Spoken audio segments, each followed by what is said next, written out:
কি গো বউ, এভাবে চুপ করে বসে আছো কেন? মনে হচ্ছে কিছু বলবে তুমি। কিছু বলার থাকলে বলো। জি, বলার তো ছিল, কিন্তু আমি তোমাকে কিভাবে যে বলি, আমার বলতেও খারাপ লাগছে। তোমার ছেলে যে বাহানা করতেছে আজকাল, সেটা আমি তোমাকে বলার ভাষাই পাচ্ছি না। আহা, কি হয়েছে সেটা তো বলো। কি করেছে আমার ছেলে শুনি? তুমি বলো তো, ছেলেটা কি বাহানা করতেছে?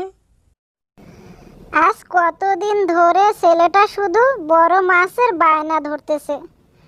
শুধু বলে বাবাকে বলো একটা বড় মাছ আনতে। তার নাকি বড় মাছ খেতে ইচ্ছে করছে। কিন্তু সংসারের যে অবস্থা, কি করে তোমাকে বলি। আহা, শুধু এই কথা? একটা মাছই তো খেতেছে।